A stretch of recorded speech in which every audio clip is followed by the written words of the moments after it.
A large pine-cone-like tower in Manhattan vessel permanently closed for luring visitors to commit suicide. A big pointing ball in Manchester complained by citizens and removed after 4 years of installation. These projects are both designed by Thomas Hedwig. He might be the most controversial architect nowadays, and what he has done in Shanghai, China, exceeded both of the above projects, and as well received sharp criticism. Hello everyone, I'm Shitu, the designer. Today we come to the site and talk about this Babylonian Sky Garden shopping mall designed by the British architect Thomas Hedwig.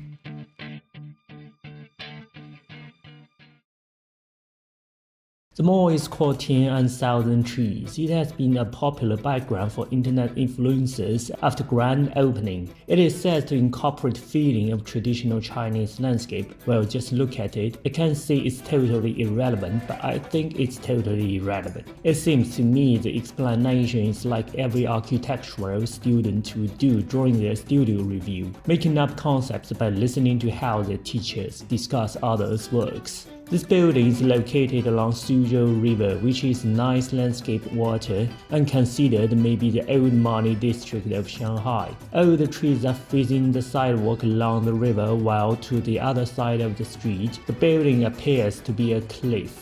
So the most prevailing view aspect is from this bridge. If you walk along the bridge towards the building, you can see some small windows behind each tree with strong sense of order. Such setup looks very similar to a traditional Chinese architectural stereotype: cemetery. In China, people tend to plant a tree next to the tomb of their family members, so that every Memorial Day they can pay respect to that tree as if they're still alive. If taking this as a concept, these windows seem fairly creepy in a sense of...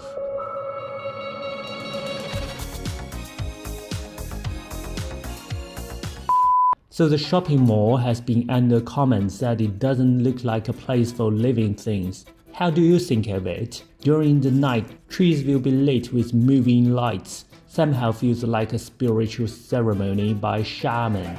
The trees are central decoration elements of this building. Their planters all have pillars penetrating into the interior just like Julius Caesar. Such tokens matches its name, 1,000 trees, and those pillars really penetrate into our minds as well. They forge a strong visual impact, making the building a popular spot on SNS, but also they draw critics saying it's a cemetery. Besides the trees, interior of the building doesn't have much to say, just like ordinary Shanghai shopping malls. Void spaces along the corridors like galleries with art pieces from Japanese artist Banana Yamamoto. There are also big toys like cows. The building is neighboring an art district called M50, so its exterior walls also have art mounted. The cliff has many windows to display works from VHS, The List, and the Mode 2, and other 9 contemporary artists.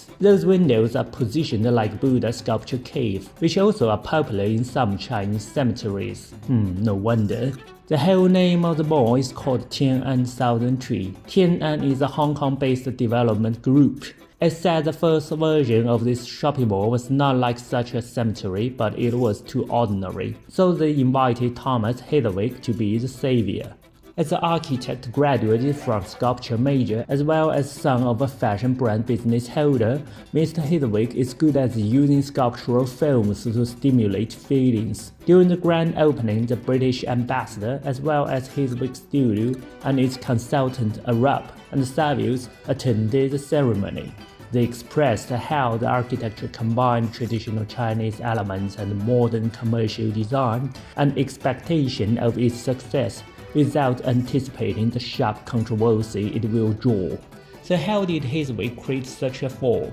The answer lies in the process of the design. The site is a historical powder factory established in 1898. With 3 times the expansion, it was once the biggest mechanical powder factory in Far East. It left 4 historical buildings that witnessed the time. The highest one was built in 1898 with over 100 years age. It was built with blue and red bricks, with details like ancient Roman architecture. The other office building has Baroque style and will be the center of the courtyard of Phase 2 of the project as a place for art exhibition and press event. Yes, what we now see is just a Phase 1, and a much higher and a larger Phase 2 still under construction and almost done and grand open right now.